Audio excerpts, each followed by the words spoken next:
আল্লাহ আমার রব, এই রবি আমার সব। দামে দামে তুন মনে তারি অনুভব। তোমার দুনিয়াতে আমি যেদিকে তাকাই, অথই নিয়ামতে ডুবে আছি সবাই।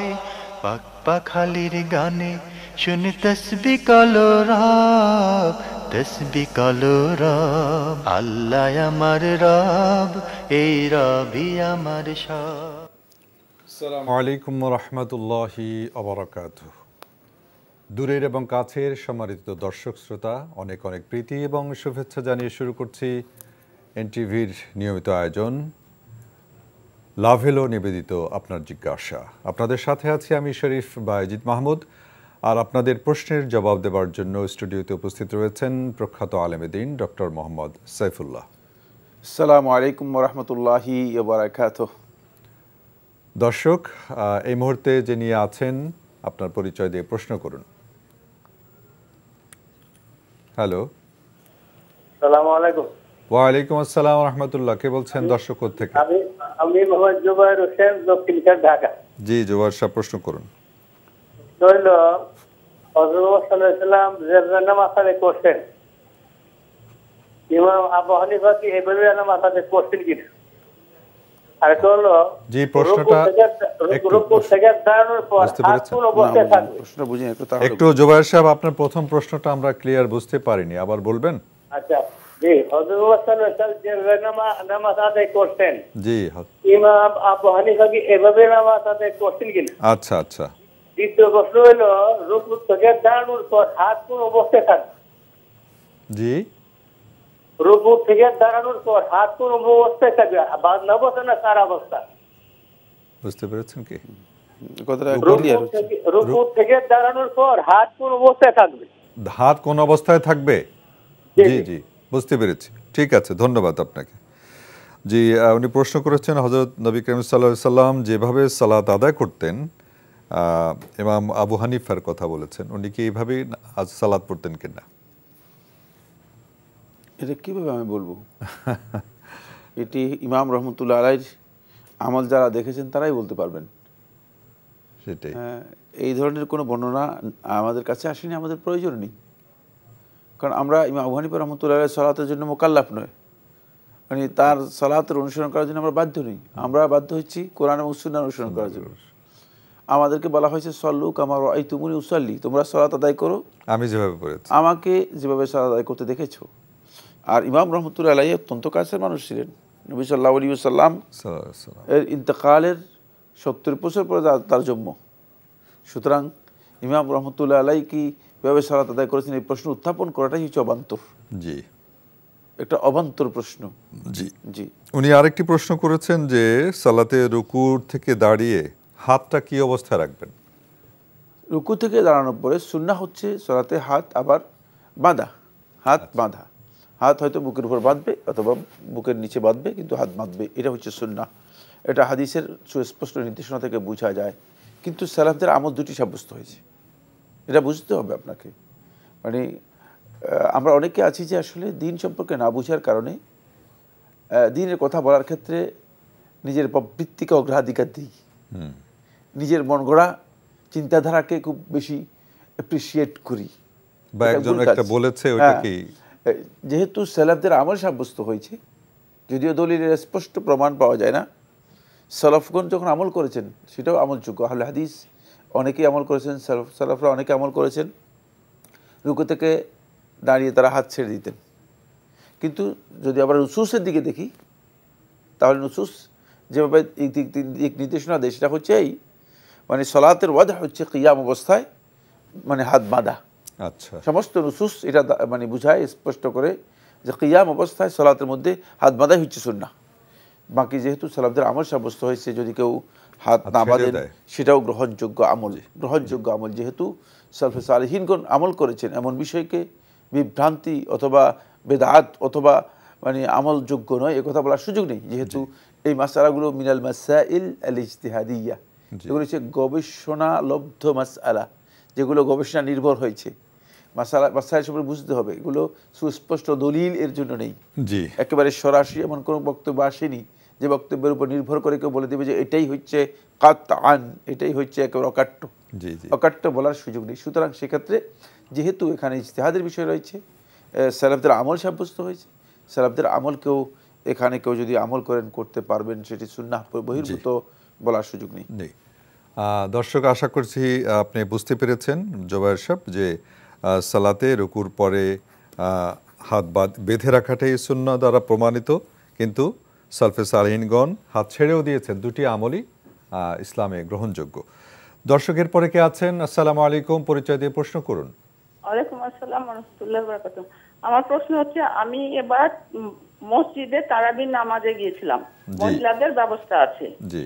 তো ওখানে নামাজ পড়তে গিয়ে দেখি আমি যে ইমাম সাহেব সালাম ফিরার আগে কিছু মহিলা সালাম ফিরানো শেষ, তাদের আবার সূরা ফাতিহা শেষ হওয়ার আগে ইমাম সাহেব মানে আমিন বলার আগে ওনারা আমিন বলছেন।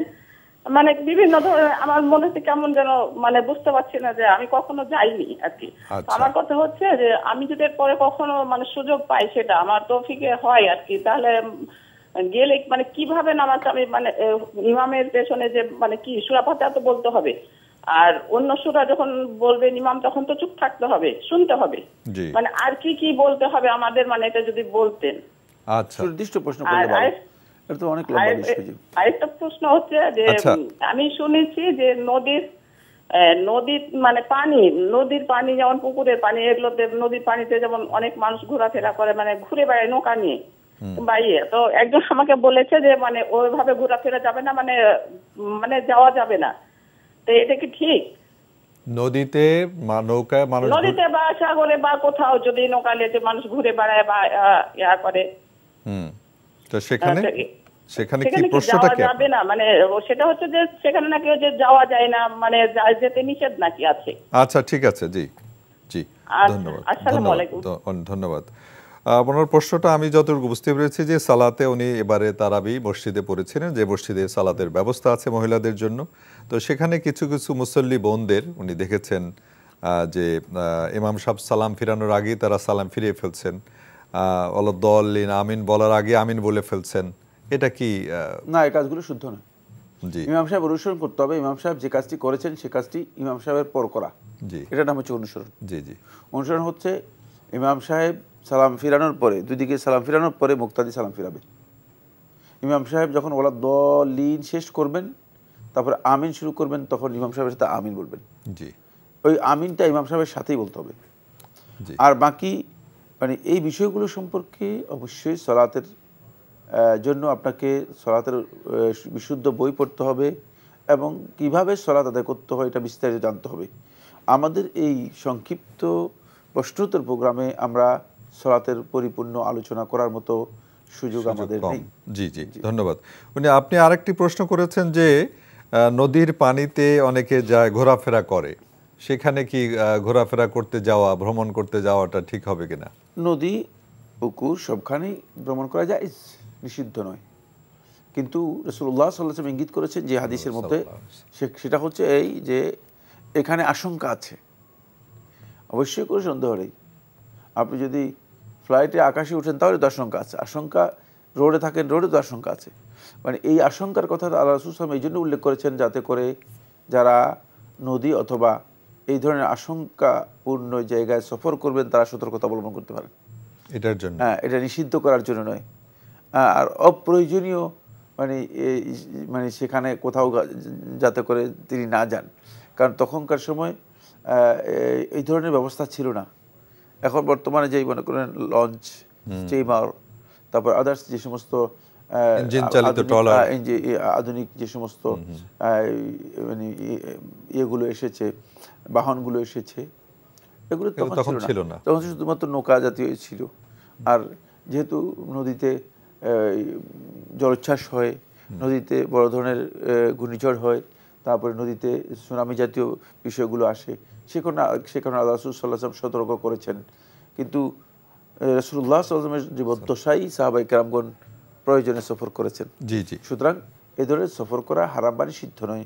সতর্কতার জন্য আল্লাহ রাসূল সাল্লাল্লাহু আলাইহি ওয়াসাল্লাম এই বক্তব্য দিয়েছেন বা এভাবে নিষেধাজ্ঞা দিয়েছেন। জি, ধন্যবাদ বোন, আশা করছি প্রশ্ন দুটির উত্তরে পেয়েছেন। এরপরে কে আছেন? আসসালামু আলাইকুম রহমতুল্লাহ। হ্যালো, কেউ কে? হ্যালো, সালাম আলাইকুম। ভাইয়া, আমি ঢাকা থেকে বলছি। আপনাকে আমরা শুনতে পাচ্ছি না। হ্যালো, আমি রাহেলা চৌধুরী বলছি ঢাকা থেকে। জি জি বলুন বোন। হ্যালো, জি জি শুনতে পাচ্ছি, বলুন। জি, আমার একটা প্রশ্ন ছিল যে ফজর নামাজের পরে বেলা উঠলে জোহরের আগ পর্যন্ত নফল নামাজ পড়া যাবে কিনা? ফজরের পরে বেলা ওঠার পর থেকে জোহর পর্যন্ত নফল সালাত পড়া যাবে কিনা, এই তো? জি, আর হচ্ছে জিকিরও করা যাবে কিনা? জি, আরেকটি বলুন। জিকির করা যাবে কিনা এই নামাজের বেতের? আচ্ছা জি আচ্ছা, জি জি। আরেকটা প্রশ্ন হচ্ছে যে জীবনের খুব ক্রাইসিস সময় আসলে, সমস্যা আসলে সেখানে আল্লাহ সাহায্য পাওয়ার জন্য কি তদবির বা তারাবি করা লাগবে? আমি আয়াতুল কুরসি পড়ি, দুরূদ শরীফ পড়ি, আর কিছু আছে কিনা এই সমস্যা থেকে উত্তরণ পাওয়ার জন্য? আচ্ছা ঠিক আছে, জি ধন্যবাদ। শায়খুনি রাহেলা চৌধুরী প্রশ্ন করেছেন যে ফজরের পর সূর্য ওঠা থেকে জোহরের সালাত পর্যন্ত নফল নামাজ পড়া যাবে কিনা, স্পেশালি বেতের সালাত এই সময় পড়া যাবে কিনা? জোহরের সালাত আগ পর্যন্ত, ফজর থেকে মানে সূর্য উদিত হওয়ার পর থেকে, সূর্য উদিত হওয়ার 12 থেকে 14 মিনিট পর থেকে নফল নামাজ পড়তে পারবেন। কিন্তু বেতের নামাজ তো না, বেতের নামাজ রাত্রে পড়তে হয়। বেতের নামাজ রাত্রের শেষ তৃতীয়াংশে পড়া হয়েছে সুন্নাহ। আর যদি কেউ রাত্রের শেষ তৃতীয়াংশে উঠতে না পারেন, তিনি এশার সালাতের পরে বিতিরের নামাজ আদায় করবেন। যেহেতু এশার সালাতের আগে, ঘুমানোর আগে পড়াটা হাদিস দ্বারা সাব্যস্ত হয়েছে। আবু দারদা রাদিয়াল্লাহু তাআলা বর্ণিত হাদিস, আবু যর গিফারি রাদিয়াল্লাহু বর্ণিত হাদিসের মধ্যে রাসূলুল্লাহ সাল্লাল্লাহু আলাইহি ওয়াসাল্লাম থেকে বর্ণনা করেন, আউসানি খালিলি বিসালাস, যে আমার বন্ধু আল্লাহর হাবিব সাল্লাল্লাহু আলাইহি ওয়াসাল্লাম তিনটি জিনিস আমাকে ওসিয়ত করেছেন। তার মধ্যে ও আন উথির কাবলা আন আনাম, আমি ঘুমানোর আগে যেন ভিতরের সালাত আদায় করে নিই। সুতরাং ভিতরের সালাতের কেউ যদি চান, উত্তম হচ্ছে ঘুমের আগেই তিনি আদায় করে নেবেন, যেহেতু সেখানে আর কি থাকবে না, শঙ্কা থাকবে না যে তিনি ঘুম থেকে উঠতে পারলেন না। কিন্তু ঘুমের আগেই আদায় করে নেওয়াটা হচ্ছে ভিতরের সালাতের জন্য উত্তম। কিন্তু যদি কেউ নিশ্চিত হন যে তিনি অবশ্যই শেষ রাতে উঠবেন এবং এই ব্যাপারে যদি নিশ্চয়তা থাকে এবং নিয়মিত উঠেন, তাহলে তার জন্য জায়েজ রয়েছে তিনি শেষ রাতে তাখির করতে পারবেন, ডিলে করতে পারবেন। জি, মানে তাহাজ্জুদের পরে পড়তে পারবেন। শেষ রাতে এমন কোন শর্ত আছে? তাহাজ্জুদের ভিতরে সালাত একই জিনিস। ওকে, ধন্যবাদ, ক্লিয়ার। উনি আরেকটি প্রশ্ন করেছেন যে আমাদের জীবনে বিভিন্ন রকমের ক্রাইসিস আছে, তো সেই ক্ষেত্রে কি আমল করতে পারেন? উনি যেমন দরুদ পড়ে থাকেন, তারপরে আয়াতুল কুরসি পড়ে থাকেন, এছাড়া আর কি আমল করতে পারেন? আর অনেক আমল রয়েছে, আমরা এখানে আমলের বিষয়গুলো আমরা আলোচনা করার মানে, আপনি হিসনুল মুসলিম এই কিতাবটি পড়ে নিন। এই কিতাবের মধ্যে মানুষ বিপদ আপদ বালা মুসিবতের মধ্যে পড়লে কী কাজগুলো মানুষ করলে মানুষের জন্য উত্তম, সেই বিষয়গুলো কী ধরনের দোয়া রাসূলুল্লাহ শিক্ষা দিয়েছেন সেগুলো শিখতে পারবেন। তবে উত্তম কাজ হচ্ছে যে সেটা হলো বালা মুসিবত থেকে বাঁচার জন্য শেষ রাত্রে উঠে রাতের নামাজ আদায় করার পর অথবা তাহাজ্জুদের সালাত আদায় করার পর আল্লাহ রাব্বুল আলামিনের কাছে নিয়মিত দোয়া করবেন। একাধারে এই আমলটি করলে ইনশাআল্লাহ বালা মুসিবত বিপদ আপদ দূর হবে ইনশাআল্লাহ। চমৎকার পরামর্শ পেলেন। আরেকটি বইয়ের কথা উনি বলেছেন শায়েখ, সেটা হচ্ছে হিসনুল মুসলিমিন, তাই তো? হিসনুল মুসলিম, এই বইটি আপনি সংগ্রহ করে নেবেন। ছোট্ট একটি বই, এই বইটি সংগ্রহ করে নেবেন। এখানে যাবতীয় সহি আমলগুলো রয়েছে, এখানে মানে সহি বর্ণনা সহ। ধন্যবাদ। দর্শক আসসালামু আলাইকুম, কে আছেন এই মুহূর্তে? আসসালামু আলাইকুম, আপনাদের শুভকামনা। ধন্যবাদ আপনাকে। আমি সাইফুল আলম পান্নু ময়মনসিংহ থেকে বলছি। আমার দুটো প্রশ্ন। জি বলুন সাইফুল সাহেব। একটা হলো, আমি স্টুডেন্ট থাকতে আমার পিতা মারা গিয়েছিলেন। জি। ওনার জন্য তো কিছু করতে পারিনি। মা অবশ্য যখন মারা গিয়েছেন তখন আমি ইনকাম করি, সাধ্যমতো চেষ্টা করেছি, বাবার জন্য তো করা শেষ হয় না। আমি কি করলে ওনারা বেশি বেশি সওয়াব পেতে পারেন এটা? জি। আরেকটা প্রশ্ন, আমার কাছে এটা খুব খারাপ লাগে, সবচেয়ে সম্মানিত তো মহান আল্লাহ পাক, তাকে আমরা তুই তুকারি করি, তুমি বলি, এটা কি উচিত? এটা কি ঠিক?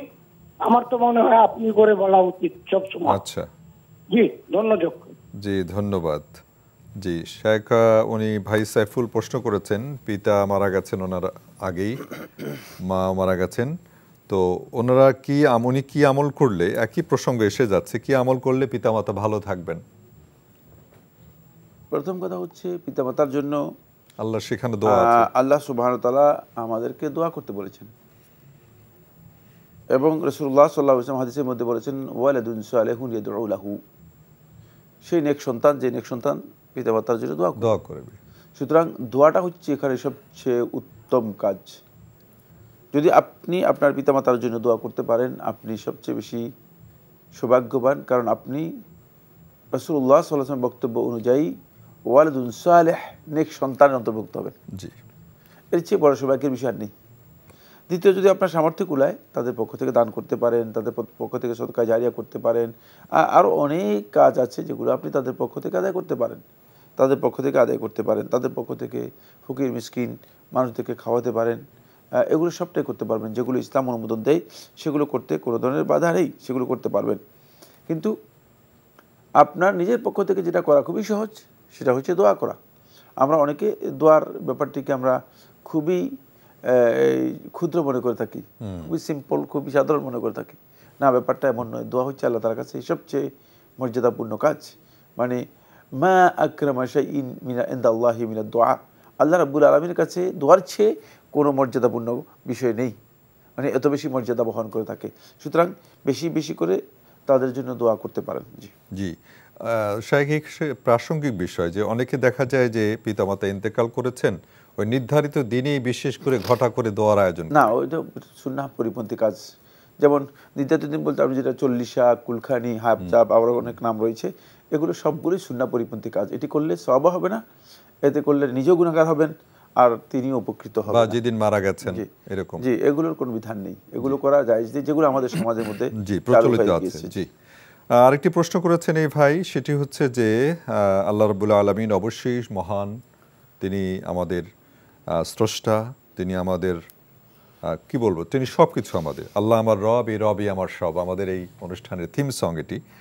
তো সেখানে দেখা যায় ওনার প্রশ্ন, অনেকে তুই তুই করে বলে আল্লাহকে, এই তুই তুই করে বলাটা, আল্লাহকে বলাটা, এটা কি সৌজন্যতার পরিপন্থী না? উনি বলছেন তা আপনি বলা উচিত, এই বিষয়ে যদি বলতেন। বাংলা ভাষায় কোনো সন্দেহ নেই, সম্মানের শব্দ হচ্ছে আপনি।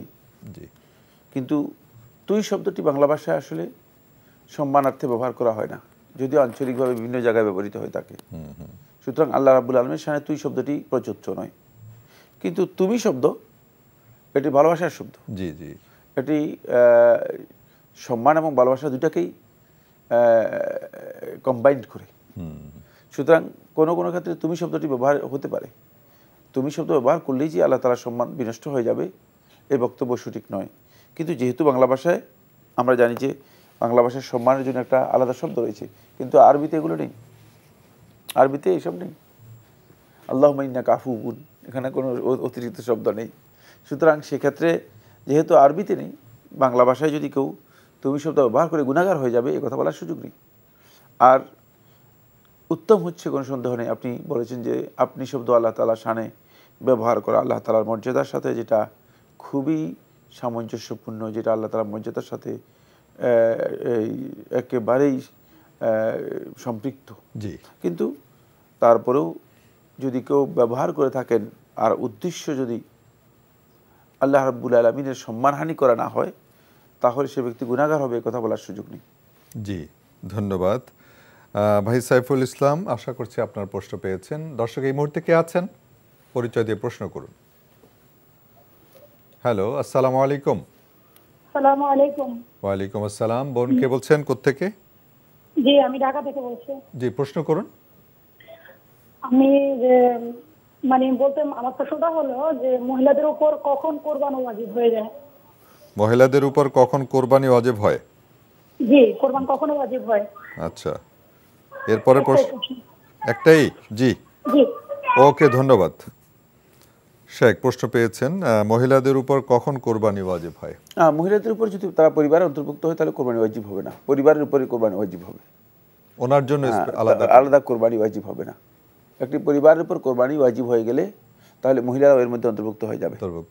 অর্থাৎ ওনার স্বামীর যদি হয়, আর যদি পরিবারের মধ্যে তিনি পরিবার থেকে আলাদা থাকেন এবং তার যদি তার কাছে কোরবানির এই দিনে যদি তার কাছে মানে এমন সম্পদ থাকে যে সম্পদ অতিরিক্ত সম্পদ যার মাধ্যমে তিনি কোরবানি করতে পারেন, তাহলে তার উপর কোরবানি দেওয়াটা সুন্নাহ, সেক্ষেত্রে যাদের কাছে আর্থিক সচ্ছলতা রয়েছে তারা সবাই আল্লাহ সন্তুষ্টির জন্য কোরবানি করবে, কারণ এটা অত্যন্ত মর্যাদাপূর্ণ ইবাদত। বিশেষ করে ইয়াউমুল আদহা, ইয়াউমুল হাজ্জিল আকবর, হাজ্জি আকবরের দিন, সেটা হচ্ছে 10 তারিখ। এই 10 তারিখের সর্বোত্তম সর্বশ্রেষ্ঠ আমল হচ্ছে আল্লাহ রাব্বুল আলামিনের কাছে পশু জবাই করা আল্লাহ সন্তুষ্টির জন্য। তো আল্লাহ সন্তুষ্টির জন্য পশু জবাই করা এই কাজটি আপনি মানে আপনার সামর্থ্য থাকলে আপনি করতে পারেন। এর জন্য মানে আপনাকে বা করতে হবে বা ওয়াজিব হয়ে যাবে এগুলো বলার দরকার নেই। যার কাছে এই সামর্থ্য রয়েছে তিনিই করবেন। আলেমদের ইখতিলাফ হয়েছে, সেটা হচ্ছে কেউ ওয়াজিব বলেছেন, কেউ বলেছেন সুন্নতে মুআক্কাদা। বিশুদ্ধ বক্তব্য হচ্ছে যে এটি সুন্নতে মুআক্কাদা, যে কেউ করতে পারবে। জি, শেখ প্রসঙ্গত অনেকে তার আগে ওয়াজিব ছিল দিয়ে আসছেন, এবারে তিনি পারছেন না, কিন্তু লোকলজ্জার কারণে সে ঋণ করে যদি কোরবানি করে, এটা কি ইসলামের বিধান কি ক্ষেত্রে? না, এটা বাধ্যতামূলক। প্রথম কথা হচ্ছে ওয়াজিব নয়, আমি বললাম। লোকেরা কি বলবে ইত্যাদি। না, আমরা তো প্রথমে বলেছি যে ওয়াজিব নয়, এটা সুন্নাত মুআক্কাদা। সুতরাং সেখানে আমরা বক্তব্য স্পষ্ট করি, যার কাছে আর্থিক সচ্ছলতা নেই, ঋণ করে তিনি এই কাজ না করাই উত্তম। কিন্তু যদি করেন আদায় হয়ে যাবে, কোনো সন্দেহ নেই, তবে তাকে ঋণ পরিশোধ করতে হবে অবশ্যই। জি, ধন্যবাদ। আসসালামু আলাইকুম। দর্শক কে আছেন এই মুহূর্তে? আসসালামু আলাইকুম। ওয়ালাইকুম আসসালাম ওয়া রাহমাতুল্লাহ। কে বলছেন? আমি বলতেছি ইকরামুল হক, বামনডাঙ্গা গাইবান্ধা থেকে বলতেছিলাম। গাইবান্ধা। জি, ইকরামুল হক। জি জি জি। বলুন ভাই, প্রশ্ন। আলহামদুলিল্লাহ, আপনি ভালো আছেন, প্রশ্ন করুন। আমার প্রশ্ন হচ্ছে, আমি জামাতে সালাত করি। হ্যাঁ জি। এমন অবস্থায় ইমাম সাহেব সালাত করতেছে, এখন আমার প্রশ্ন হচ্ছে, যখন ওই যে ধরেন আমি রুকুতে গেলাম, ইমাম সাহেব রুকু দেওয়ার আগে আমি আগে চলে গেলাম। জি। এমন অবস্থায় আমার নামাজটা কি হবে? আমাদের নামাজটা হবে না না হবে? ভুল ক্রমে আগে চলে গেলাম। বুঝতে পেরেছি। আর কোনো প্রশ্ন? হ্যালো। জি, ওনার যে প্রশ্ন, যেটা যতটুকু একটু সাউন্ড প্রবলেম ছিল, যেটা বুঝতে পারলাম, যে ইমাম সাহেব রুকুতে যাওয়ার আগে উনি যদি আগে রুকুতে চলে যান বা সিজদা যাওয়ার আগে যদি ভুলে আপনি রুকুতে চলে যান, তাহলে আপনার নামাজ হয়ে যাবে। সেক্ষেত্রে আপনি যদি ইমাম সাহেব দেখেন যে এখনও রুকুতে যায় নাই, তাহলে আপনি আবার উঠে যে রুকুতে অংশগ্রহণ করবেন, তারপর ইমাম সাহেবের যাওয়ার পরে যাবেন। আর যদি ইমাম সাহেব ইতিমধ্যে রুকুতে চলে যায়, তাহলে রুকুতে ইমাম সাহেবকে অনুসরণ করবেন, এতে আপনার সালাত হয়ে যাবে। ভুল ক্রমে যদি হয়ে থাকে, এর জন্য আপনাকে কিছু করতে হবে না। কিন্তু যদি ইচ্ছাকৃতভাবে চলে যান, তাহলে ভয়ঙ্কর কবিরা গুনাহ, এবং সালাতও বাতিল হয়ে যাবে। মানে বারবার যদি এটা হয়, একবার হলেই শেষ, ইচ্ছাকৃতভাবে একবার হলেই শেষ। সালাত ইবাদতের মধ্যে কোনো তামাশা নেই, খেলা। সেটাই। শেখ, আমরা এই পর্যায়ে আজকের প্রাসঙ্গিক বিষয়ে যেতে চাচ্ছি। আজকের প্রাসঙ্গিক বিষয় হজের প্রস্তুতি, যদি আপনি। ধন্যবাদ। খুবই গুরুত্বপূর্ণ একটি বিষয়। প্রথম কথা হচ্ছে, আমরা জানি যে হজ অত্যন্ত গুরুত্বপূর্ণ একটি ইবাদত, ইসলামের অন্যতম একটি রুকন। যে রুকনটি কেউ যদি পালন ইচ্ছাকৃতভাবে না করে, তাহলে সে ব্যক্তি ইসলামের মূল যেই পরিচয়, সেই পরিচয় থেকে নিজেকে বিচ্ছিন্ন করে নিল। তার কারণ হচ্ছে, আল্লাহ তাআলা দ্বীনের মৌলিক যেই ভিত্তিগুলো দিয়েছেন, তার মধ্যে একটি অন্যতম ভিত্তি হচ্ছে হজ। তাই কোনো ব্যক্তি যদি ইচ্ছাকৃতভাবে হজ পরিহার করে বা ত্যাগ করে, তাহলে সে ব্যক্তি প্রকৃতার্থে ইসলামের মূল ভিত্তি থেকে সরে গেল, মূল চেতনা থেকে সরে গেল। জি। জীবনে যেহেতু একবার হজ, আর হজের বিষয়গুলো আসলে যেহেতু আমাদের খুব প্র্যাকটিসে আসে না, আর হজের কাজগুলো সম্পন্ন করতে হয় একেবারে নিজের গণ্ডির বাইরে গিয়ে, মক্কা এবং মদিনাতে। মক্কাতেই মানে হজ, মদিনাতে অবশ্য হজের বিষয় নেই। তো সেই ক্ষেত্রে হজের জন্য আমাদের একটা ভিন্ন প্রস্তুতির প্রয়োজন রয়েছে।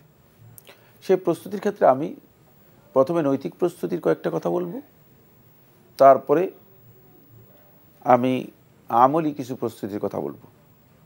নৈতিক প্রস্তুতির 1 নম্বর প্রস্তুতি হচ্ছে হজের আগেই নিজেকে তওবা করে নিতে হবে, যাতে করে আপনি পরিপূর্ণভাবে আল্লাহ রাব্বুল আলামিনের কাছে প্রত্যাবর্তন করতে পারেন। তওবা করার অর্থ হচ্ছে গুনাহ থেকে নিজেকে সম্পূর্ণরূপে উৎসর্গ করে নেওয়া। তওবা করার অর্থ এই নয় যে মানে মুখে আস্তাগফিরুল্লাহ আস্তাগফিরুল্লাহ বলা। আস্তাগফিরুল্লাহ হচ্ছে মূলত ইস্তিগফার মাগফিরাতের দোয়া করা, আর আস্তাগফিরুল্লাহ আতুবু ইলাইহি মানে এটা আপনি মুখে স্বীকৃতি দিলেন। মৌখিক স্বীকৃতি এটা তওবা নয়, এটা হচ্ছে তওবার স্বীকৃতি দেয়া। যেমন কোনো ব্যক্তি যদি মুখে স্বীকৃতি দেয় যে আমি ঈমান আনলাম, কিন্তু তার অন্তরের মধ্যে যদি ঈমান না থাকে তাহলে সে ব্যক্তি মুনাফিক এবং কাফের। আল্লাহ। ঠিক অনুরূপভাবে যদি কোনো ব্যক্তি তওবার মুখে স্বীকৃতি দেয় কিন্তু গুনাহ থেকে নিজেকে প্রত্যাবর্তন না করে, সে ব্যক্তি মুনাফিক এবং কাফের, কারণ সে আর তওবা করে নেই, তার সেই তওবা করে নেই। সুতরাং 1 নম্বর মানে নৈতিক প্রস্তুতি তওবা করা। 2 নম্বর নৈতিক প্রস্তুতি হচ্ছে যেটি, সেটা হলো এই ইবাদতটা সুন্নাহ অনুযায়ী কীভাবে পালন করতে পারেন সেটি জেনে নেওয়ার জন্য চেষ্টা করা। অনেকে আছে জানারই চেষ্টা করে না যে এটা সুন্নাহ অনুযায়ী কীভাবে আদায় করতে হবে। কারণ রাসূলুল্লাহ সাল্লাল্লাহু আলাইহি ওয়াসাল্লাম হাদিসের মধ্যে ইরশাদ করেছেন, খুযু আন্নী মানাসিকাকুম খুযু আন্নী মানাসিকাকুম, তোমরা আমার কাছ থেকে হজের বিধানগুলো গ্রহণ করো, আমার কাছ থেকে হজের বিধানগুলো গ্রহণ করো। তাই হজের বিধানগুলো আমাদেরকে আল্লাহ নবী সাল্লাল্লাহু আলাইহি ওয়াসাল্লামের কাছ থেকে জানতে হবে এবং সেখান থেকে নিতে হবে। যেভাবে রাসূলুল্লাহ সাল্লাল্লাহু আলাইহি ওয়াসাল্লাম হজ করেছেন সেই পদ্ধতিতে যেন আমার হজটা হয়। কারণ আল্লাহ রাসূল সাল্লাল্লাহু আলাইহি ওয়াসাল্লাম দেখানো তরিকাই হচ্ছে একমাত্র সর্বোত্তম তরিকা, এটা আমাদেরকে বিশ্বাস করতে হবে। লাকাদ কানা লাকুম ফি রাসূলিল্লাহি উসওয়াতুন হাসানাহ, আল্লাহ রাসূলের মধ্যেই হচ্ছে উত্তম আদর্শ আমাদের রয়েছে, উত্তম মডেল আমাদের জন্য রয়েছে। 3 নম্বর যে নৈতিক প্রস্তুতি সেটা হচ্ছে মানে আপনাকে হজের এই সফরের জন্য আপনি যাতে এই সফরে আল্লাহ রাব্বুল আলামিনের আনুগত্যের লঙ্ঘন হয়, আল্লাহ রাব্বুল আলামিনের বিধান লঙ্ঘন এবং গুনার কোনো কাজ হয়, সেইগুলো থেকে নিজেকে পরিপূর্ণরূপে সরিয়ে নেওয়ার জন্য চেষ্টা করবেন। কারণ হলো এই সফরটা ইবাদতের সফর। ইবাদতের সফরে কোনো ব্যক্তি যদি গুনার কাজে লিপ্ত হয়ে থাকে তাহলে তার ইবাদতের সফর নষ্ট হয়ে যায়। তাই এই কাজটি আমাদের করতে হবে। এরপরে যে পয়েন্টটি 4 নম্বর সেটা হলো অবশ্যই এর প্রস্তুতির জন্য আপনার উত্তম মাল, হালাল মাল আপনাকে কী করতে হবে থেকে হজ করার জন্য চেষ্টা করতে হবে। যা নিয়ে গেছেন তা হারাম, যা পরে গেছেন হারাম, যা খেয়ে গেছেন হারাম, হারামে হারামে হারাম। তাহলে এই হজ আল্লাহ তাআলার কাছে পেশ করে আপনি বলবেন লাব্বাইক আল্লাহুম্মা লাব্বাইক, আর ফেরেশতা বলে লা লাব্বাইকা ওয়ালা লাব্বাইক, যে তুমি যে লাব্বাইক করছো তোমার লাব্বাইকের কোনো দামই নেই, তোমার লাব্বাইকের কোনো দাম নেই, কারণ তুমি আসলে সত্যিকার লাব্বাইক তোমার সঠিক নয়, তুমি ভুল লাব্বাইক দিচ্ছ। তারপর আমি বলেছি আমলি কিছু প্রস্তুতির কথা আমি আপনাদেরকে বলবো, যেটি অত্যন্ত গুরুত্বপূর্ণ। 1 নম্বর আমলি যে প্রস্তুতি হজের সেটা হচ্ছে অবশ্যই আপনি হজে যে যাওয়ার আগে হজের জন্য প্রয়োজনীয় হজের ইহরাম, হজের যে সমস্ত প্রস্তুতির কাজ আছে সেইগুলো আপনি সাথে নেবেন, যাতে করে আপনি কোনোভাবেই ক্ষতিগ্রস্ত না হন, মানে এগুলো আপনার কাছে না থাকে। এবং আর্থিক যতটুকু দরকার সেটাও নিয়ে যাবেন। অনেক আছে যে টাকা পয়সা নিয়ে যান না, পরবর্তী তিনি মানুষের কাছে সেখানে গিয়ে মানে হাত পাতেন অথবা মানুষের কাছে চান যে আমার তো হজে আসছি কিন্তু আমার কাছে টাকা নেই। এই কাজটি শুদ্ধ নয়। 2 নম্বর যে কাজটি গুরুত্বপূর্ণ সেটা হচ্ছে আপনি হজে যাওয়ার সাথে একদল নির্ভরযোগ্য লোকদের সাথে যদি সাথী হতে পারেন এটা সবচেয়ে উত্তম। কারণ সালিল মারা আন কারিনিহি, যে মানুষকে তার বন্ধুকে সেটা জিজ্ঞেস করো, তাহলে তুমি এই লোকের পরিচয় পেয়ে যাবে। মানে আপনি এখন মানুষের পরিচয় পেতে হলে খুব সহজ পরিচয় হচ্ছে তার ফেসবুকে যান, তাহলে তার পরিচয় পেয়ে যাবেন। বুঝতে পেরেছেন কিনা? সহজ পদ্ধতি দেখাই দিলাম। এই আগেকার যুগে বন্ধু জিজ্ঞেস করতে বন্ধু কে, তারপরে তার পরিচয় পেয়ে যেত। আপনি হজের এই মানে ইবাদতের অনুষ্ঠানে, ইবাদতের এই সফরে আপনার সোহবাটা হইতে হবে সোহবা সালেহা। তাহলে আপনি দেখবেন যে ইবাদতের আপনি এমন একদল লোককে বন্ধু হিসেবে গ্রহণ করে যাবেন না, যাদেরকে নিয়ে গেলে মানে হজ হয়তো নষ্ট হবে, মানে হজটাকে অন্যরকম করবে, হজটাকে পিকনিকে পরিণত করতে পারে, হজটাকে গীবত এবং মানে অপ্রয়োজনীয় ফালতু কাজের মধ্যে পরিণত করতে পারে, হজটাকে মার্কেটিংয়ে পরিণত করতে পারে। রাইট। অনেক আছে হজকে মার্কেটিংয়ে পরিণত করে দিচ্ছে, তাহলে তার হজটা সঠিক হচ্ছে না। যে শাইখ, আমরা আসবো আবার, অনেক গুরুত্বপূর্ণ কথা আপনি বললেন হজের প্রস্তুতিমূলক, আমরা সুযোগ হলে ইনশাল্লাহ আবার শুনবো। দর্শক এই মুহূর্তে যিনি আছেন পরিচয় দিয়ে প্রশ্ন করুন। আসসালামু আলাইকুম ওয়া রাহমাতুল্লাহ। ওয়ালাইকুম আসসালাম, আমি তোফাজ্জল হাসান ঝিনাইদহ থেকে বলছি। জি জি বলুন, প্রশ্ন করুন। আমার প্রশ্ন হলো, আমি একজন অসুস্থ লোক, জি, আমার পেশাব ধরে সব সময়, তা প্রতি হাদিসে আছে প্রতি ওয়াক্তে ওযু করতে হবে, তা যদি যেমন মাগরিবের ওয়াক্ত তো ফিক্সড সময় এর যদি 5 মিনিট 10 মিনিট আগে ওযু করে তাহলে নামাজ হবে কিনা? জি, প্রশ্নটি পেয়েছেন? জি হ্যাঁ, ধন্যবাদ। হ্যাঁ, নামাজ হয়ে যাবে 10 মিনিট 5 মিনিট আগে উজু করলে কোনো অসুবিধা নেই। মানে একেবারেই সলাতের সময় উজু করতে হবে এটা শুদ্ধ নয়। ওই যাকুম তুমি সলাতি ফাগসিলু উজুহাকুম ওয়া আইদিয়াকুম, মানে সলাতের উদ্দেশ্যে যখন আপনি মানে উজু করবেন তখনই যথেষ্ট হয়ে যাবে, ওয়াক্ত দাখিল হওয়ার পরে উজু করলেই যথেষ্ট। জি, ধন্যবাদ ভাই তোফাজ্জল, আপনার প্রশ্নের উত্তর পেয়েছেন আশা করছি। আসসালামু আলাইকুম, দর্শক কে আছেন পরিচয় দিয়ে প্রশ্ন করুন। হ্যালো, আসসালামু আলাইকুম। ওয়ালাইকুম আসসালাম। আসসালামু আলাইকুম স্যার। জি ওয়ালাইকুম আসসালাম, কে বলছিলেন ভাই, কোত্থেকে? জি, আমি আব্দুল সত্তার বলছিলাম ঢাকা থেকে। জি সত্তার ভাই, আব্দুল সত্তার ভাই প্রশ্ন করুন। জি, আমার প্রশ্ন হলো যে আমি দুইটা প্রশ্ন করব। একটা হলো আমার মানে রাতে আমি যে ইবাদত করি আমি সবসময় উজু করে ঘুমাই, তো উজু করে ঘুমানোর পরে আমার একটা বাচ্চা আছে, ও বিছনায় পেশাব করে, তো দেখা গেল আমার অনেক সময় শরীরের পাক পবিত্রতা থাকে না, তো এই অবস্থায় আমি রাতে তাসবিহ হাতে থাকলে আমার কোনো সমস্যা হবে? জি। আর দ্বিতীয় প্রশ্ন হলো, আমার আল্লাহ পাকে একটা ইতে পড়ছিলাম যে আল্লাহ পাক যেই বান্দার প্রতি বেশি নজর রাখে তাকে আল্লাহ পাক বিপদাপদ বেশি দেয়। আমার ঘরে সবাই অসুস্থ, আমার জন্য একটু দোয়া করবেন, আমার স্ত্রী সন্তান সবাই অসুস্থ, তো আমি কি করতে পারি? জি ধন্যবাদ, ধন্যবাদ। আপনার দুটি প্রশ্ন আমরা পেয়েছি।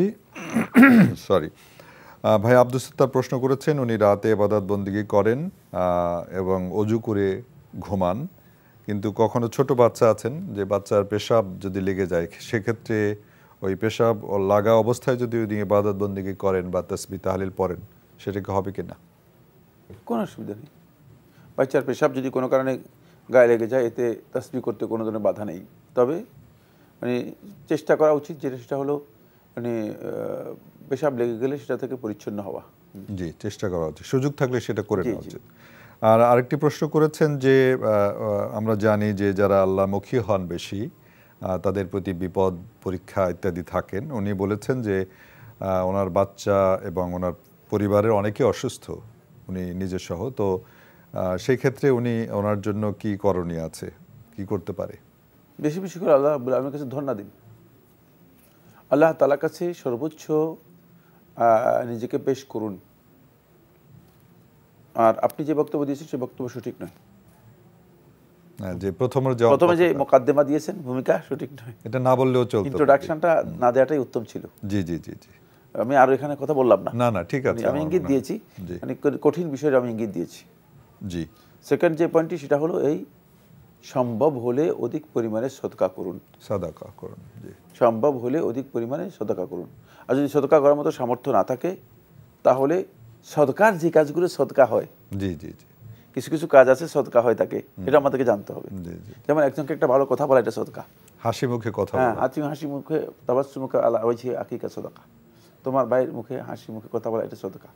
কারো কোনো বোঝা যদি বহন করে দেন এটা সদকা। জি জি, আরও অনেক আছে, সেই সদকাগুলো করুন, তাহলে আপনি দেখবেন যে আপনার অবস্থার কিছুটা পরিবর্তন হবে ইনশাআল্লাহ তাআলা। ইনশাআল্লাহ। আল্লাহ রাব্বুল আলামিন আপনাকে শেফায়ে, পরিবারকে শেফায়ে কামেলা আজলা দান করুন। আর শায়েখ যে পরামর্শ দিয়েছেন আশা করছি সেটি আপনি আমল করবেন। দর্শক আসসালামু আলাইকুম, কে আছেন এই মুহূর্তে? আসসালামু আলাইকুম। ওয়ালাইকুম আসসালাম ওয়া রাহমাতুল্লাহ, কে বলছেন?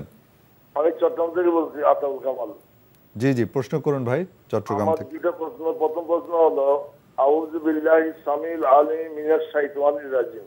জি, এটা 3 বার পরে সূরা হাসরের শেষ আয়াতটুকু পড়লে এটা কোনো ফজিলত আছে কিনা, এটা নাকি ফরজ নামাজের পরে পড়লে নাকি অনেক ফজিলত আছে, একটা প্রশ্ন। আর দ্বিতীয় প্রশ্ন, আমি শাইখের কাছে আগ্রহ করেছিলাম সূরা ইখলাস যদি 10 বার পড়া হয় এটার অনেক ফজিলত দিয়েছে, অনেক ফজিলত পাওয়া যায়। তো শাইখ বলছিলেন তখন এটা না, এটা যে হাদিসটা আছে এটা সঠিক না। কিন্তু আমি ইউটিউবে দেখছি একজন স্বনামধন্য শাইখ, উনি কিন্তু বলে যাচ্ছেন যে 10 বার বললে এই ফজিলত অনেক বড় বেহেশতের মধ্যে বানানো হবে প্রাসাদ, এই ধরনের কথা। ওকে, একটু বলবেন? উনি একজন স্বনামধন্য শাইখ, আমি নাম বলছি না আর কি। জি জি জি, এই আর কি প্রশ্ন দিতাম। জি, শুকরিয়া, ধন্যবাদ আপনাকে। উনি দুটি প্রশ্ন করেছেন। আউযু বিল্লাহিস সামিউল আলিম মিনাশ শাইতানির রাজিম বলে সূরা হাশরের শেষ আয়াতটি পড়া, এর এক্সট্রা কোনো ফজিলত আছে কিনা? না, এই ফজিলতে যে হাদিসটি বর্ণনা করা হয়েছে সুনান তিরমিজির মধ্যে এসেছে, হাদিসটি সহিহ নয়, সনদের দিক থেকে সহিহ নয়। তাহলে বুঝতে পেরেছেন যে ফজিলতটা সাব্যস্ত হবে না, কারণ ফজিলত গায়েবের সাথে জড়িত বিষয়। জি, কিন্তু কেউ যদি এমনি পড়েন অবশ্যই সওয়াব পাবেন। সূরা হাশরের শেষ 3 আয়াত পড়লে সওয়াব পাবে না? অবশ্যই পাবেন, কিন্তু আউযু বিল্লাহিস সামিউল আলিম এই ফজিলত সাব্যস্ত করতে পারবে না, এই ফজিলত সাব্যস্ত করতে পারবে না, যেহেতু এই ফজিলত সহিহ সনদে সাব্যস্ত হয়নি। জি জি। আর উনি আরেকটি প্রশ্ন করেছেন একটু অন্যভাবে, সূরা ইখলাস 10 বার পড়লে অনেক ফজিলত রয়েছে। তো এই প্রশ্ন উনি করেছেন, এই প্রশ্নের উত্তর আমরা ওনাকে দেব না। জি জি জি, ধন্যবাদ। জি ধন্যবাদ। প্রশ্ন উনি করেছেন এবং এই প্রশ্নের উত্তর আমরা ওনাকে আর দেব না। এই হাদিসটি দাঈফ এবং কেউ কেউ মিথ্যাও বলেছেন। তারপরে উনি আমি প্রশ্ন করার পরে আবার প্রশ্ন করাটা আমি মনে করি যে ওনার জন্য উচিত হয়নি, কারণ উনি আসলে বুঝতে পারেননি যে আমরা তাহকিক ছাড়া একটা শব্দ বলি না। আলহামদুলিল্লাহ। তো ঠিক আছে, আপনি রেফারেন্স সহ যা যা বলছেন, এটা শাইখ যে বিষয়টি দৃষ্টি আকর্ষণ করেছেন আপনি সেটা আমল করার চেষ্টা করবেন। আল্লাহ রাব্বুল আলামিন আমাদের তৌফিক দান করুন। আসসালামু আলাইকুম ওয়া রাহমাতুল্লাহ। দর্শক কে আছেন? আসসালামু আলাইকুম হুজুর, আমি মাসুম কুমিল্লা ধর্মপুর থেকে। জি মাসুম সাহেব, প্রশ্ন করুন। থ্যাঙ্কস এ লট।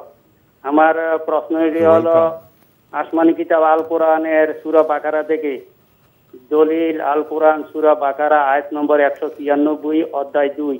এই আয়াতে কোরআন বলতেছে তোমরা হজ ও উমরা আল্লাহর সন্তুষ্টির জন্য পুরা করো। সূরা বাকারা তোমরা হজ ও উমরা আল্লাহর সন্তুষ্টির জন্য পুরা করো। এখন আমার প্রশ্ন হলো যে হজ আমরা কার জন্য করবো? হাজী সাহেব নামের জন্য, ব্যবসা বাণিজ্য উন্নতির জন্য, না আল্লাহর জন্য? কার জন্য করা উচিত করবো আমরা? ওকে, আসসালামু আলাইকুম। ওয়ালাইকুম আসসালাম, ধন্যবাদ। ভাই মনে হয় একটু রেগেই আছেন হয়তো, নাকি মাফ করবেন, আমার ধারণা মনে হলো এটা। তো ঠিক আছে, শাইখ আপনার প্রশ্নের উত্তর দেবেন। সূরা বাকারা 196 বলা হয়েছে তোমরা হজ এবং উমরা করো আল্লাহর রেজামন্দির জন্য, কিন্তু উনি বলছেন আরো কিছু ব্যাখ্যা দিয়েছেন। না, তিনি যেহেতু বলেছেন মানে আল্লাহর সন্তুষ্টির জন্য, যেখানে আল্লাহ তাআলা বলছেন আল্লাহর সন্তুষ্টি, সেখানে অন্য বক্তব্য দেওয়ার কোনো সুযোগ নেই। যা বলেছেন পুরোটাই ভুল বলেছেন, পুরোটাই ভুল বলেছেন। এই ধরনের প্রশ্ন করারই কোনো দরকার নেই, এটা তো স্পষ্ট কথা। আল্লাহ তাআলা বলেছেন আল্লাহর সন্তুষ্টির জন্য। যদি কোনো ব্যক্তি আল্লাহর সন্তুষ্টি ছাড়া অন্য কোনো উদ্দেশ্যে হজ এবং উমরা আদায় করে থাকে, তার হজ এবং উমরা হবে না, সেভাবে হবে না। জি, ধন্যবাদ ভাই। এই জিনিসটা ক্রিস্টাল ক্লিয়ার যে কোরআন এবং হাদিসে যেটা বলা হয়েছে এর বাইরে কোনো কিছুই আল্লাহর কাছে গ্রহণযোগ্য নয়। সুতরাং এটা নিয়ে আবার কথা বলে শায়খ আমাদের সময় অন্য একটি মৌলিক আপনি গঠনমূলক জীবন ঘনিষ্ঠ প্রশ্ন করবেন প্লিজ। দর্শক আসসালামু আলাইকুম রাহমাতুল্লাহ, কে আছেন এই মুহূর্তে? ওয়ালাইকুম আসসালাম। জি বোন, কে বলছেন? আসসালামু আলাইকুম। ওয়ালাইকুম আসসালাম, কে বলছেন বোন? হুজুর আমি কথা বলতে চাইছিলাম। হ্যাঁ বলুন, আপনি তো বলছেন কথা। আমার স্বামীর সঙ্গে কথা বলতে থাকলে এক সময় মানে বসে গল্প করি, তখন আমি যদি কোনো কথা একটু মানে সঠিকটা বলি তখন আমার থামিয়ে দেয় যে তো কথা বলবা না। আচ্ছা, আরেকটা কথা আছে যে আমার শ্বশুরে ওরা দুইটা ভাই সম্পত্তি দুজনে সমান করে দিতে, কিন্তু এখনো বলছে যে এটা মানে হ্যাঁ মনে করে যে ঠিক হয়েছে, কিন্তু ওইটা ঠিক করে দেয় নাই সমান করে। কিন্তু এটা কি তার কোনো সমস্যা হবে আমার শ্বশুরের? ওই সবকিছু দেখাশোনা করে, টাকা পয়সা, আমার শাশুড়ির সঙ্গে কথা বলে অফিসে যাওয়ার সময়, মানে অসুখ বিসুখ হইলে দেখাশোনা করে।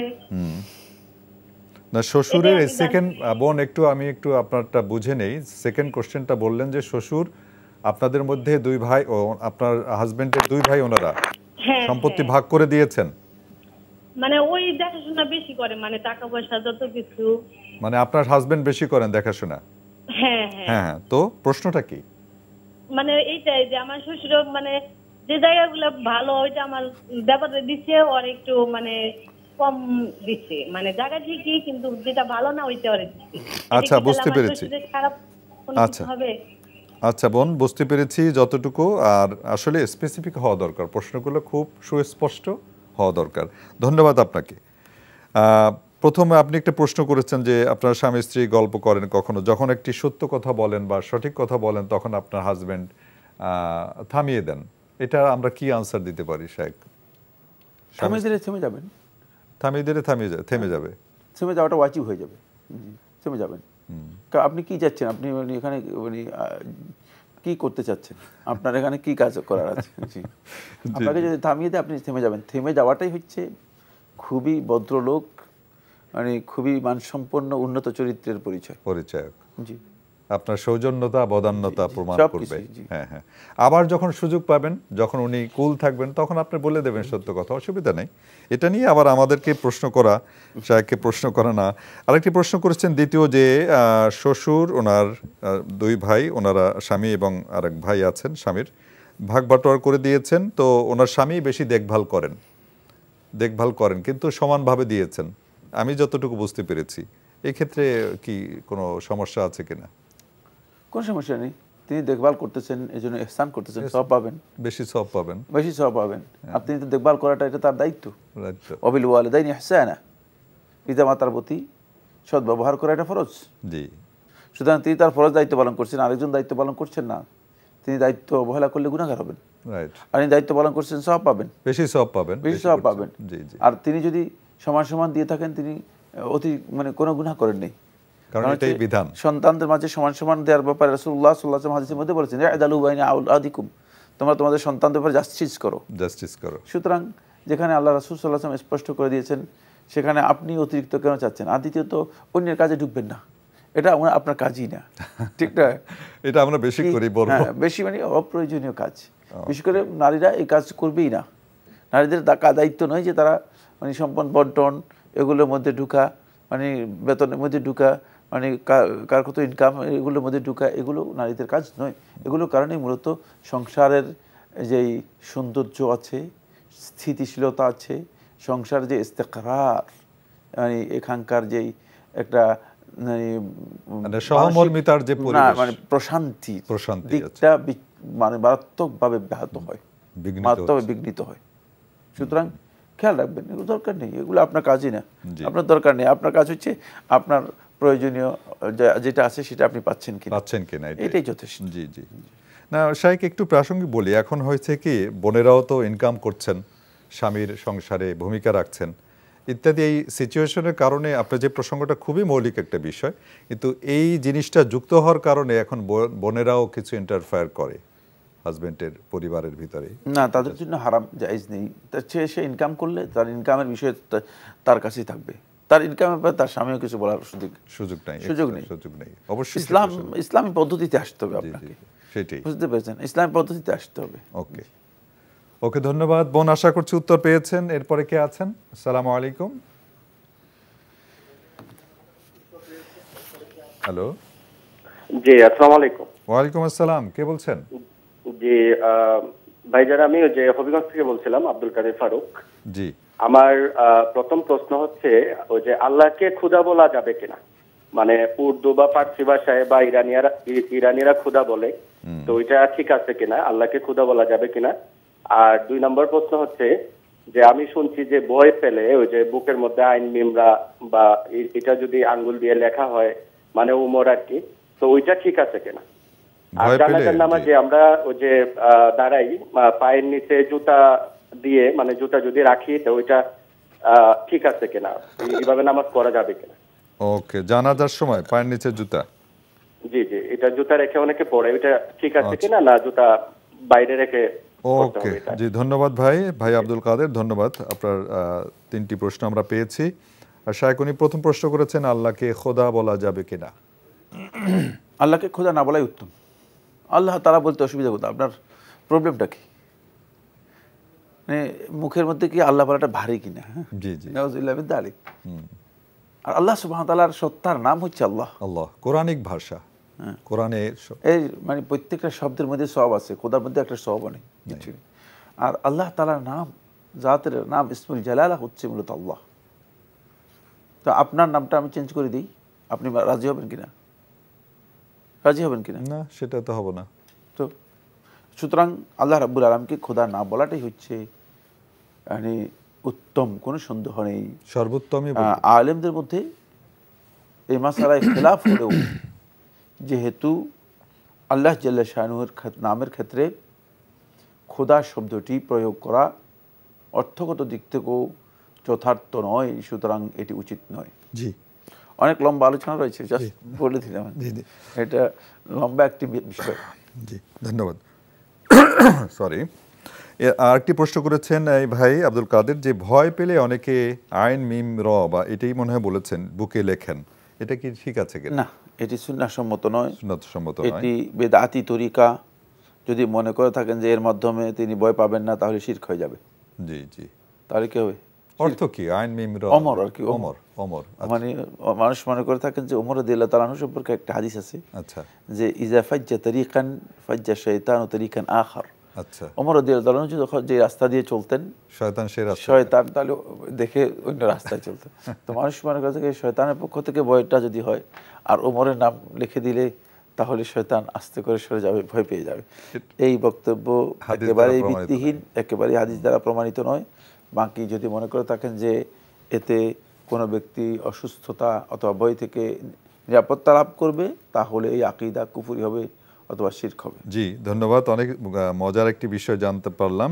আপনি সবশেষে প্রশ্ন করেছেন জানাজা সালাতের সময় জুতার উপরে দাঁড়িয়ে সালাত আদায় করলে হবে কিনা? না, এটা সুন্নাহ হচ্ছে জুতার উপর দাঁড়িয়ে সালাত আদায় করা। জি, যদি জুতার মধ্যে কোনো ময়লা না থাকে, সুন্নাহ হচ্ছে জুতার পরে সালাত আদায় করা। আমরা না জানার কারণে দিনটাকে মানে দিনের মধ্যে অনেক গোল তৈরি করে ফেলেছি, জটিলতা বাড়িয়েছি, অনেক মিশ্রণ ব্লেন্ডেড করে দিয়েছি, বুঝতে পেরেছেন? জি জি, এটা আসলে মোটেও সঠিক নয়। মূলত জুতা সহ সুন্নাহ হচ্ছে সালাতের মধ্যে যদি কেউ জুতা পরে আদায় করে থাকেন, সেটা সুন্নাহ সম্মত। দর্শক এই মুহূর্তে যিনি আছেন পরিচয় দিয়ে প্রশ্ন করুন। আসসালামু আলাইকুম, আমরা রাজা চৌধুরী, ঢাকা থেকে। জি, ওয়ালাইকুম আসসালাম, প্রশ্ন করুন বোন। আমি জানতে চাচ্ছিলাম, আমি এবছর আমাদের রাত্রি আদায় করতে পারিনি, মানে ভুলে গিয়েছিলাম, সেদিন বা আরো দুদিনের মধ্যে পারিনি। আপনার প্রশ্নটা আবার বলবেন, আমরা শুরু থেকে শুনতে পাইনি। এই বছর ঈদের আগে, ঈদের জামাতের আগে আমি ফিতরা আদায় করতে পারিনি, মানে মনে ছিল না। আচ্ছা, আগে মনে ছিল, কিন্তু ওই জাস্ট ওই দিন বা তারপর দিন আমি যে কোনো কারণে ভুলে গিয়েছিলাম। জি জি, পরবর্তীকালে নিয়ত করে আমি ওটা মসজিদে পাঠিয়ে কাউকে দিতে বলেছি। ওটা আদায় আমার পক্ষ থেকে আদায় হয়েছে পরবর্তীকালে, এটা হলো কিনা আমার এই কাজটা। জি জি, আর কোনো প্রশ্ন?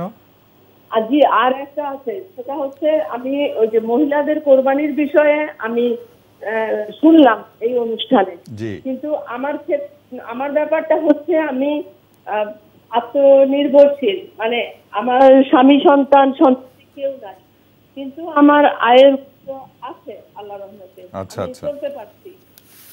সেখানে আমার কোরবানি দেওয়াটা ফরজ বা ফরজ কিনা কিংবা ওয়াজিব কিনা বা না দিতে হবে কিনা, এরকম একটা আমি অবশ্য প্রতি বছরই দিয়ে আসছি, কিন্তু এখন সুযোগ পেলাম আর একটু সহিভাবে শোনার, তাই আপনাদেরকে জি জি, আপনার প্রশ্নটা, দ্বিতীয় প্রশ্নটা কিন্তু আমরা ভেঙে ভেঙে বুঝতে পারলাম না। আপনার স্বামী বা সন্তান এরা কি বাইরে থাকেন না কি বললেন? না, ওনারা কেউ নেই। ও নেই, আচ্ছা আচ্ছা, ওকে, ঠিক আছে, তাহলে প্রশ্ন আমরা পেয়েছি। ধন্যবাদ আপনাকে বোন, আপনি আমাদের সঙ্গে থাকুন। শায়েখ উনি প্রশ্ন করেছেন ফিতরা, উনি আগে মনে ছিল কিন্তু যথাসময় মনে ছিল না, পরবর্তীতে মসজিদে পাঠিয়ে এটা দিয়েছেন আদায় করার জন্য, এটা ওনার ফিতরা আদায় হলো কিনা? আপনার ফিতরা হয়নি, সদকা হয়ে গেছে, যেহেতু ফিতরা সালাতের আগে আদায় করার বিধান, মানে জুমার ঈদের সালাতের আগে আদায় করার বিধান, আপনার ফিতরা আদায় হয়নি, বাকি সেটা সদকা হিসেবে কবুল হয়ে যাবে, আর ফিতরা আদায় করতে হবে না। আচ্ছা, ধন্যবাদ, আশা করি উত্তর পেয়েছেন। ওনার স্বামী সন্তান কেউ নেই। কোরবানি প্রসঙ্গে আমাদের এর আগের যে আলোচনা প্রশ্ন উত্তরে আপনি বলেছেন উনি এখন মোটামুটি স্বাবলম্বী, কোরবানি উনি দিয়ে আসছেন। আর্থিক সামর্থ্য থাকলে কোরবানি করবেন, আমি তো ওটাই বললাম। জি, কোরবানি করাই হচ্ছে বিধান। জি, ঠিক। আপনার আর্থিক সামর্থ্য থাকলে কোরবানি করাটাই হচ্ছে আপনার বিধান। এবং সেটা আমি কথা বলেছি আমার বক্তব্য থেকে, কিন্তু মানে এটাকে স্পষ্ট হয়েছে, সেটা হলো মানে কোনো নারী যদি তার নিজস্ব ইনকাম থাকে, তার যদি মানে তার আর্থিক অবস্থা ভালো থাকে, তিনি সে করবেন, কোরবানি করা হয়েছে তার জন্য। জি জি, না এটাই উনি মনে হয় ক্লিয়ার হতে চেয়েছিলেন, এই কথাটা আগে কম ছিল। ধন্যবাদ বোন, আপনি ক্লিয়ার হয়েছেন। আপনি যেহেতু আগেও দিয়ে আসছেন, সঠিক কাজটি করেছেন, আপনি দিবেন, এটাই বিধান। ধন্যবাদ আপনাকে। আসসালামু আলাইকুম রহমতুল্লাহ। দর্শক কে আছেন? জি, আমি রাজশাহী থেকে জি শান্টু বলছি। জি, রাজশাহী থেকে শান্টু ভাই, প্রশ্ন করুন। আমি কিছুটা অসুস্থ মানুষ। জি, আমি রাতে ঘুমাতে গেলেও এশার নামাজের পর, খাওয়া দাওয়ার পর ঘুমাতে গেলে আমার ঘুম আসে না। ধরেন রাত 12টার দিকে আমার ঘুম আসে। এখন আমি যদি এই ঘুমানোর আগেই তাহাজ্জুদের নামাজ পড়ে তারপরে ঘুমাতে যাই, তাহলে কি আমার তাহাজ্জুদের নামাজটা সঠিকভাবে আদায় হবে কিনা? আচ্ছা, জি, আর কোন প্রশ্ন? জি, আর একটি প্রশ্ন, আমাদের সাহেব এর আগের অনুষ্ঠানে বলেছেন যে জুম্মার নামাজের দিন, জুম্মার নামাজের সময় জি ইমাম সাহেব আসার আগ পর্যন্ত কাবলাল জুমার নামাজ 2 রাকাত করে পড়া যাবে, কিন্তু আমাদের মসজিদে ইমাম সাহেব পূর্বেই আসেন এবং আজানের পরপরেই উনি মিম্বারে বসে বাংলায় বয়ান শুরু করেন। তাহলে আমরা কাবলাল জুমার নামাজটা পড়ার জন্য উনি পরে সময় দেন, মানে তাতে 2 রাকাত নামাজ খুব বেশি হলে পড়া যায়। তাহলে কোন সময়টাকে আমরা উনি আশা ধরবো, যেটা বুঝতে পেরেছি? জি জি, আপনার প্রশ্ন আমরা বুঝতে পেরেছি। জন্য আসবেন নাকি উনি মসজিদে আসবেন, এইটা বিষয়টা একটু পরিষ্কার করতে। জি সান্টু ভাই, আপনার কি আর কোনো নাম আছে সান্টু ছাড়া? মোহাম্মদ সানোয়ার আলী শান্টু। জি জি, সানোয়ার আলী শান্টু, আমরা ওইটাই জানতে চাচ্ছিলাম। আমরা সানোয়ার ভাই বলবো আপনাকে। জি ধন্যবাদ। নাম আমরা মূল নামটা আমরা অনেক সময় এই উপনামের কারণে হারিয়ে যায়, এই জন্য মূল নামটা আমরা বলবো ইনশাআল্লাহ। জি, আমি এর আগে প্রশ্ন করেছি, সানোয়ার নাম দিয়ে করেছি। জি ধন্যবাদ আপনাকে। আপনি ওনার প্রশ্ন হচ্ছে শায়েখ অসুস্থ, ঘুম আসে না, রাত 12টা বেজে যায়। তো ওনার প্রশ্ন হচ্ছে যে উনি যদি 12টা থেকে 1টার মধ্যে তাহাজ্জুদের সালাত পড়ে ঘুমান, এটা হবে কিনা? তাহাজ্জুদের সালাত হবে না, রাতের সালাত হবে, কিয়ামুল লাইল হবে আর কি, রাতের সালাতুল লাইল। তাহাজ্জুদের সালাত ঘুমের পরে হয়, আর ঘুম থেকে রাতের নামাজ কিয়ামুল লাইল অথবা সালাতুল লাইল, এটা আপনি এই সময় আদায় করতে পারেন, অসুবিধা নেই। 2 রাকাত করে পড়ে ঘুমাতে পারেন। জি জি ধন্যবাদ।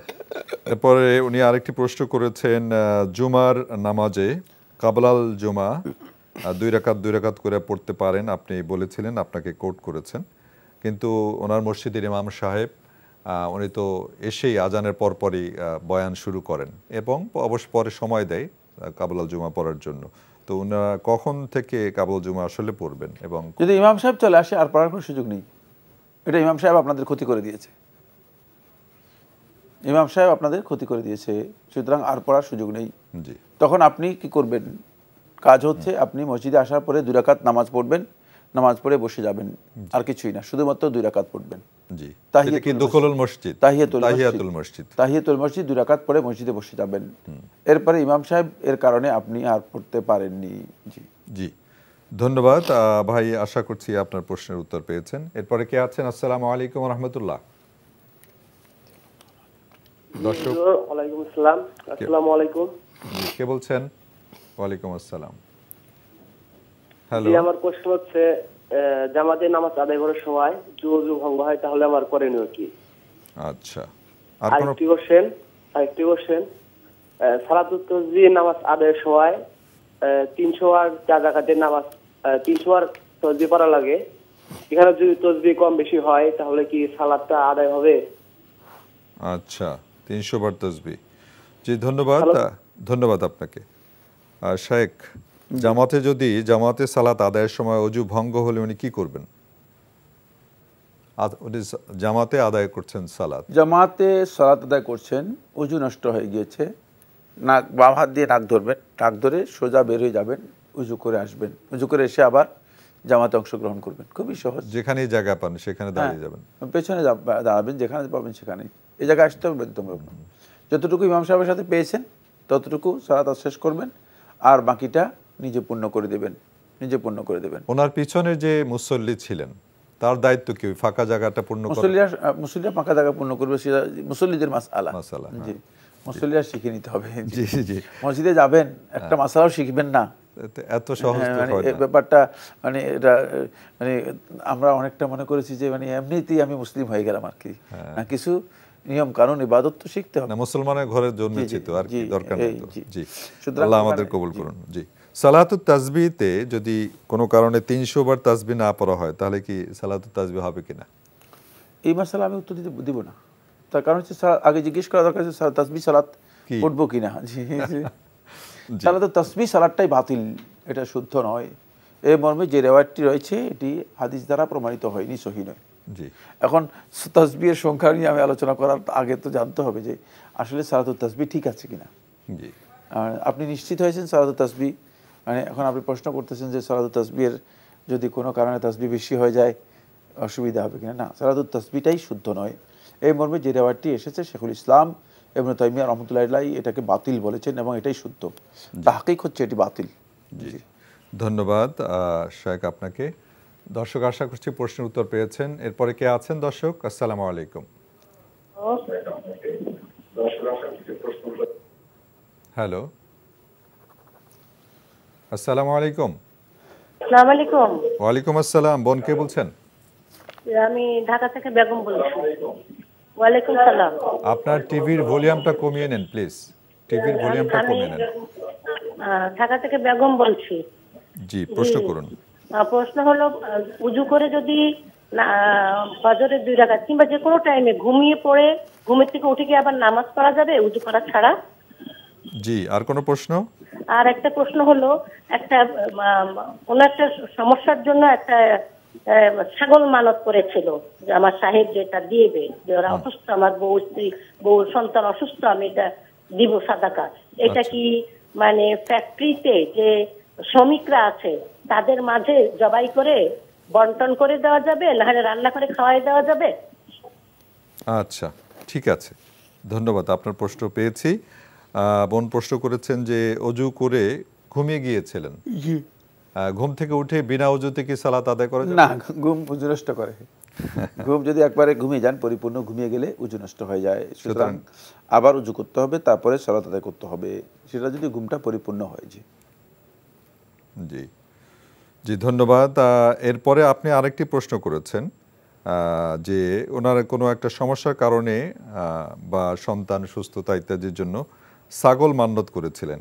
এই মান্যতের ছাগলটা কিভাবে, এটা কি রান্না করে খাইয়ে দিতে হবে গরিব মিসকিন? না, খাওয়ানো সত্য জবে করে ফকির মিসকিনদের মধ্যে বন্টন করে দিতে পারবেন। ফকির মিসকিনরা যদি শ্রমিক হয় তাহলেও যাইজ, তবে শর্ত হচ্ছে খেয়াল রাখতে হবে যে ফকির মিসকিন যাদের মধ্যে বন্টন করবেন তারা নামাজি হতে হবে, নামাজি হতে হবে। জি, ধন্যবাদ শায়েখ। আজকে আমরা আর প্রশ্ন নিতে পারছি না, আপনাকে অসংখ্য ধন্যবাদ। আপনাকে অনেক ধন্যবাদ। জি, দর্শক, আমাদের এই অনুষ্ঠানটি আপনারা রবি থেকে বুধবার চিঠি পাঠাতে পারেন, রবি থেকে বুধবার সম্প্রচারিত হয়ে থাকে। চিঠি পাঠাতে, ইমেল পাঠাতে পারেন। আমাদের কাছে চিঠি লেখার ঠিকানা বলছি, পরিচালক আপনার জিজ্ঞাসা, এনটিভি বিএসসিসি ভবন, 7ম তলা, 102 কাজী নজরুল ইসলাম এভিনিউ, কারওয়ান বাজার, ঢাকা 1215। ইমেল করতে পারেন আপনার জিজ্ঞাসা @ntvbd.com। আপনারা আমাদের অনুষ্ঠান অনলাইনেও দেখতে পারেন, দেখতে ভিজিট করুন www.ntvbd.com। এছাড়া ইউটিউব ও ভেরিফাইড ফেসবুক পেজেও দেখতে পারেন আমাদের অনুষ্ঠান। দর্শক, এবারে রয়েছে আমাদের জুমাবারের বিশেষ আয়োজন বই পরিচিতি। আজকের বইটি হচ্ছে আমলে নাজাত। বইটি লিখেছেন আব্দুল হামিদ ফায়েজি। জি, বইটি লিখেছেন আব্দুল হামিদ ফায়েজি। আমরা বই সম্পর্কে শায়েখের কাছ থেকে শুনব। আমি কিছুটা বর্ণনা দিচ্ছি। এই বইটি প্রকাশ করেছে কোরআন ও সহি হাদিসের আলোকে পরকালের পাথেয় আমলে নাজাত প্রকাশ করেছে ইসলাম হাউস পাবলিকেশন, 34 নর্থ ব্রুকহল রোড, মাদ্রাসা মার্কেট, দ্বিতীয় তলা, বাংলা বাজার, ঢাকা 1100। মোবাইল হচ্ছে 01715 768209, 01729 649742। বইটির মূল্য 350 টাকা। অনেক লম্বা সূচি আছে, সেদিকে আমি যাচ্ছি না। এখানে অনেকগুলো চ্যাপ্টার আছে, যে 14টি আমলের রিজিক বৃদ্ধি পায়, তাওহীদ, পবিত্রতা, সালাত, জুমা, কোরআন, আল্লাহর স্মরণ ও দোয়ার গুরুত্ব, জানাজা, তারপর পূর্বকালীন কাজ ইত্যাদি অনেকগুলো সূচিপত্র দেওয়া আছে। শায়েখ, এই বইটি সম্পর্কে যদি কিছু বলতেন। ধন্যবাদ। আমলে নাজাত আসলে ইবাদতের নামে আমাদের সমাজে অনেকগুলো বই আছে, যেগুলোর মধ্যে কিছু ইবাদতের পরিচয় করে দেওয়া হয়েছে যেগুলো সহি নয়, বর্ণনার দিক থেকে সহি নয়। তো সহি ধারার যে সমস্ত বইগুলো আছে তার মধ্যে এটি একটি গুরুত্বপূর্ণ বই। একজন ব্যক্তি যদি আমল করতে চান তাহলে এই বইটি তিনি কাছে রাখতে পারেন। এখানে সহি হাদিসের আলোকে আখিরাতে নাজাতের জন্য, মুক্তির জন্য যে কাজগুলো করা আমাদের খুব দরকার সেই কাজগুলোকে তুলে ধরা হয়েছে। আর এগুলো আমরা সবাই তো আমল করি নাজাতের জন্য। অবশ্যই যারা আমল করতেছেন, যারা বেদাতি আমল করতেছেন, যারা সুন্নাহ পরিপন্থী আমল করতেছেন, অথবা দাঈফ দুর্বল আমল করতেছেন, যারা মানে অনেক কষ্ট করতেছেন, সবাই কিন্তু জান্নাত এবং নাজাত এর জন্যই করতেছেন। কিন্তু কেন এটা সঠিক হচ্ছে না? যেহেতু তার কাছে সুস্পষ্ট সহি রেফারেন্স নেই। এই জন্য আমরা আমাদের আমলের জন্য, আমাদের আমলকে পরিশুদ্ধ করার জন্য এবং নাজাতকে নিশ্চিত করার জন্য, কারণ আপনি যদি ভুল আমল করেন তাহলে নাজাত তো নিশ্চিত হবে না। আমাদেরকে অবশ্যই মানে নাজাতের এই রাস্তা গ্রহণ করতে হবে, সেটা হচ্ছে সহি জ্ঞান আমাদের অর্জন করতে হবে। এই ধরনের বই আমাদের কালেকশনে থাকলে আমরা আমলের ক্ষেত্রে আর একটু সমৃদ্ধ হতে পারবো, আমাদের আমলটা আর একটু ভালো হবে। আল্লাহ তাআলা তৌফিক দান করুন। আমিন।